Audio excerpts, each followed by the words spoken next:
Hello everyone, कैसे हैं आप सब लोग। स्वागत है आपका मिस्टर पेशेंट ट्रेडर के एक और नए वीडियो में, जहां पे हम मंडे के लिए और स्टॉक्स देखेंगे जो कि हम ट्रेड कर सकते हैं।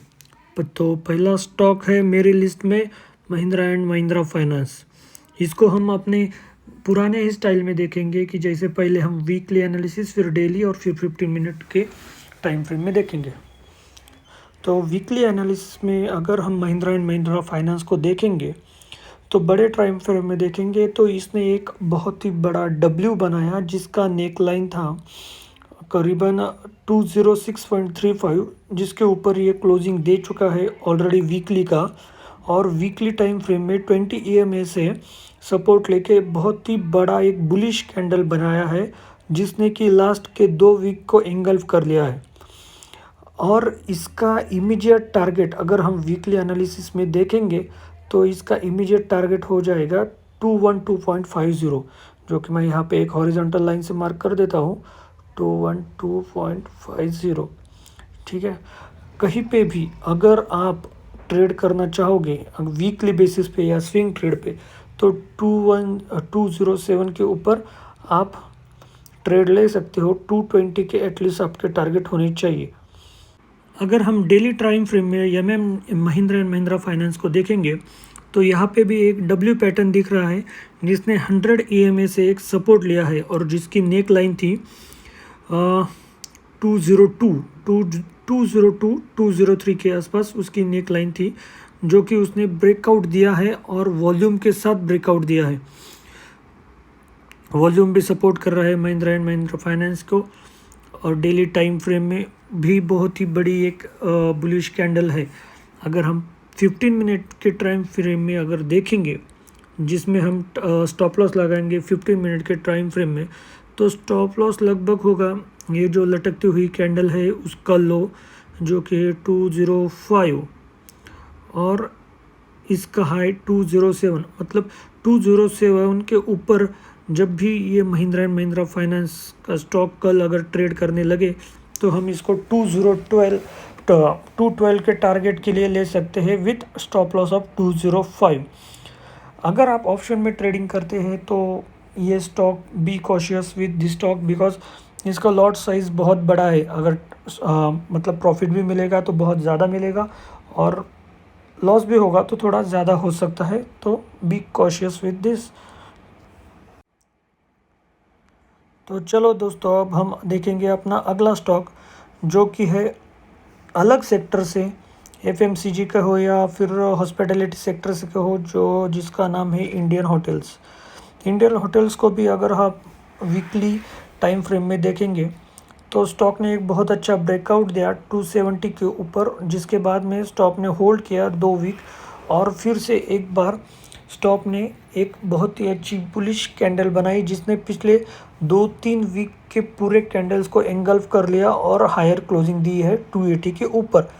275 टू 80 स्टॉक का बहुत ही मतलब रेजिस्टेंस था, जिसको स्टॉक क्लियर कर चुका है ऑलरेडी, और वॉल्यूम भी सपोर्ट में है। वॉल्यूम भी इंक्रीज़ हुआ है डेली टाइम फ्रेम में। अगर हम देखेंगे डेली टाइम फ्रेम में देखेंगे, यहाँ से इसके ऊपर से एक डबल टॉप बना के स्टॉक ने नीचे आया था, जहाँ से इसने 100 EMA के ऊपर से सपोर्ट लेके फिर से ऊपर गया, और अभी ये ऑल टाइम हाई पे है। और डेली टाइम फ्रेम में भी स्टॉक वॉल्यूम बहुत ज़्यादा इंक्रीज़ हुआ है। अगर कहीं पे भी स्टॉक 282 के ऊपर ट्रेड करने लगे तो इसको हम ले सकते हैं लगभग 300 के टारगेट के लिए, क्योंकि स्टॉक ऑलरेडी ट्रेड कर रहा है ऑल टाइम हाई पे। स्टॉप लॉस की अगर बात करें हम, तो स्टॉप लॉस लगभग हम 278 का लगा सकते हैं। 278 के स्टॉप लॉस से 282 के ऊपर इंडियन होटल को हम ट्रेड कर सकते हैं लगभग 290-300 के टारगेट के लिए। अगला स्टॉक है हमारी लिस्ट में जिंदाल स्टील। ये भी मैंने आज जो भी स्टॉक्स चूज़ किए हैं वो सब अलग अलग सेक्टर से चूज़ किए हैं, क्योंकि वर्ल्ड मार्केट का अगर सिनारियो दिखे तो गैप डाउन का सिनारियो दिख रहा है, तो इसलिए हम अलग अलग सेक्टर से चुनेंगे कि अगर कोई सेक्टर ना भी चले तो कोई एक सेक्टर तो चलना चाहिए। और मैंने कल बजाज फाइनेंस का भी एक वीडियो अपलोड किया था जो कि हम पी साइड भी ले सकते हैं। तो अगला स्टॉक है हमारा जिंदाल स्टील। देख सकते हैं आप डेली टाइम फ्रेम में पैटर्न कितना अच्छा बन रहा है। स्टॉक एक अप ट्रेंड में था, यहाँ पे जाके जिसने 420 के आसपास से एक रिजेक्शन लिया, फिर करेक्शन अपना सपोर्ट टेस्ट करने के लिए आया, जो कि लगभग ये लाइन के आसपास उसका सपोर्ट था। हॉरिजॉन्टल लाइन से हम मार्क करेंगे, जहाँ से इसने ब्रेकआउट दिया था वहीं पे आके फिर से इसने वो सपोर्ट टेस्ट किया और वापस अब उसी पॉइंट पे अपने 420 के पॉइंट पे ट्रेड कर रहा है। अगर कल स्टॉक 420 के ऊपर 420 प्रिसाइजली 422 के ऊपर ट्रेड करने लगे और 5-10 मिनट 422 के ऊपर सस्टेन करे, तो ये स्टॉक को भी हम लगभग 447 448 के टारगेट के लिए ट्रेड कर सकते हैं। अगर आप मूविंग एवरेजेस भी देखेंगे तो सब स्टॉक अभी प्राइस के नीचे है। वॉल्यूम भी देखेंगे, वॉल्यूम भी पिछले 2-3 दिनों से बहुत ज़्यादा पंपिंग हो रहा है।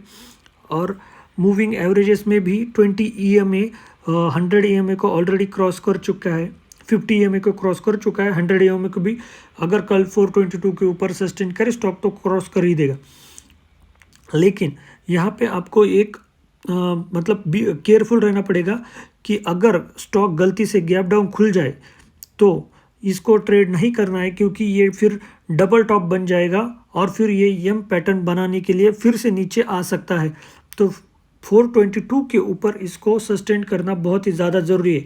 अगर उसके ऊपर ये सस्टेन कर लेगा तो आराम से 447 तक ये जा सकता है, क्योंकि कोई भी रेजिस्टेंस नहीं है ऊपर। 50 मिनट टाइम फ्रेम में हम जाएंगे अपने स्टॉप लॉस के लिए। स्टॉप लॉस को अगर हम देखेंगे 15 मिनट या 5 मिनट में भी देख सकते हैं। हाँ, स्टॉप लॉस अगर हम देखेंगे तो स्टॉप लॉस लगभग ये स्विंग के नीचे जहाँ पे है 414 का स्टॉप लॉस लगा के हम इसको ट्रेड कर सकते हैं। अपना स्टॉप लॉस भी हिट करना होगा इसको, तो इसको मूविंग एवरेजेस के नीचे आना पड़ेगा। लेकिन एक बात याद रखिए दोस्तों कि गैप डाउन नहीं खुलना चाहिए। अगर गैप डाउन खुल के भी ये 422 क्रॉस करता है फिर भी हम इसको ट्रेड कर सकते हैं, कोई इशू नहीं है। गैप डाउन खुलने दो 422 के ऊपर, अगर ये सस्टेन कर लेता है तो फिर से हम ट्रेड में एंट्री ले सकते हैं। आप देख सकते हैं पिछले आधे घंटे में, फ्राइडे के सेशन में पिछले आधे एक घंटे में बहुत ही ज़्यादा वॉल्यूम आया है जिंदाल स्टील में। स्टॉक बहुत अच्छा है, आप इसको ज़रूर कंसिडर कर सकते हैं। अगला स्टॉक हम सीमेंट सेक्टर से लेंगे ग्रासिम।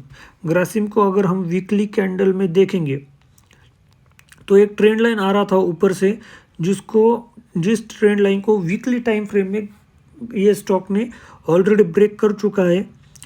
20 EMA 100 EMA को क्रॉस कर चुका है। डबल बॉटम भी यहाँ पे बन चुका है 1542 1546, यहाँ पे एक डबल बॉटम भी बन चुका है, आप देख सकते हो, जो कि इसने सपोर्ट लिया है 100 EMA से, 100 EMA और 20 EMA से। और वीकली टाइम फ्रेम में इसने पिछले 1-2-3 वीक को एंगल्फ कर लिया है। अगर स्टॉक अगर 1688 के ऊपर अगर सस्टेन करता है तो बहुत ही अच्छा एक टारगेट हमें देखने को मिल सकता है। अगर हम डेली टाइम फ्रेम में जाएंगे ग्रासिम के, अगर ग्रासिम के, तो आप देख सकते हो जो ट्रेंड लाइन है वो ट्रेंड लाइन का ब्रेकआउट कितने अच्छी तरह से दिया है। और वॉल्यूम देखिए दोस्तों, नीचे वॉल्यूम देखिए, पिछले 3-4 दिनों में वॉल्यूम बहुत ही ज़्यादा आ रहा है ग्रासिम में भी। ये भी एक अलग सेक्टर का स्टॉक लिया है हमने, क्योंकि अगर ये कल सेक्टर चल गया तो ये स्टॉक बहुत ही अच्छा चल सकता है। इसकी रिकवरी भी देखिए, ये ट्रेंड लाइन के ऊपर से 2-3 बार ये स्टॉक रिजेक्शन ले चुका था। अगर कल स्टॉक ओपन होता है थोड़ा गैप डाउन और अगर यहाँ पे आपको सपोर्ट लेता हुआ दिखे कहीं पे भी, अगर 1650 के आसपास अगर सपोर्ट लेता हुआ दिखे तो आप इसमें एंटर कर सकते हैं। अगर आप अग्रेसिव ट्रेडर हैं तो इसमें आप एंटर कर सकते हैं, क्योंकि ये एक पैटर्न बन जाएगा कि ट्रेंड लाइन का ब्रेकआउट हुआ और ट्रेंड लाइन को रिटेस्ट करने के लिए आया और फिर से अगर फिर ये 1687 को क्रॉस करे तो फिर ये बहुत ही अच्छा और सेफ ट्रेड हो जाएगा हमारे लिए। अगर हम स्टॉप लॉस की बात करें ग्रासिम में, तो स्टॉप लॉस फिर से एक बार ये लटकती कैंडल जो है 1666, मैं मार्क कर देता हूँ आप लोगों के लिए 1666, ये अपना स्टॉप लॉस हो जाएगा। ये 1666 के स्टॉप लॉस से हम ग्रासिम को ले सकते हैं और टारगेट भी हमें बड़े देखने मिल सकते हैं। टारगेट अगर टारगेट अपने को सेट करना है तो 1738 तक के टारगेट हम ग्रासिम में देख सकते हैं। स्टॉक है हमारे लिए कल ऑटो सेक्टर से, जिसका नाम है स्कॉट्स। स्कॉट्स को अगर हम वीकली टाइम फ्रेम में देखेंगे तो बहुत ही अच्छा ब्रेकआउट देने के लिए स्टॉक रेडी है, जिसका ऑल टाइम हाई लगभग है 1916 या 1918 के आसपास ऑल टाइम हाई है, और उसका रेजिस्टेंस 1900 पकड़ लो आप। 1900 के आसपास से अगर ये स्टॉक वीकली में ब्रेकआउट देता है तो बहुत ही अच्छा भाग सकता है। बहुत ही वोलाटाइल स्टॉक है। डेली टाइम फ्रेम में भी अगर हम देखेंगे, एक ट्रेंड लाइन आ रही थी, जो ट्रेंड लाइन का ब्रेकआउट देकर वापस से रिटेस्ट किया और फिर से ये स्टॉक स्विंग हाई, उस स्टॉक के स्विंग हाई 1860 को ब्रेक करने के लिए जा रहा है। अगर कहीं पे भी ये स्टॉक कल 1852 या 1860 के ऊपर दिखे तो हम 1882 से लेकर 1900 तक के टारगेट इसमें देख सकते हैं। अगर स्टॉप लॉस की बात करें तो स्टॉप लॉस लगभग 1825 तक का स्टॉप लॉस हम लगा सकते हैं स्कॉट्स के में है। तो दोस्तों आज के लिए इतना ही। कल देखेंगे हम अपने स्टॉक्स कौन से चलते हैं, कौन से नहीं चलते। और याद रखना, अगर बहुत बड़ा गैप डाउन हो जाए कोई भी स्टॉक में, जो कि मैंने कल भी आपके साथ शेयर किए थे, आज भी मैंने 3-4 स्टॉक आपके साथ शेयर किए, अगर किसी भी स्टॉक में बहुत बड़ा गैप डाउन या गैप अप हो जाए तो ट्रेड नहीं करना है। हम देखेंगे 2-3 पॉइंट अप या 2-3 पॉइंट डाउन, अगर स्टॉप ओपन होता है तो ही हम इसको ट्रेड करेंगे, वरना छोड़ देंगे।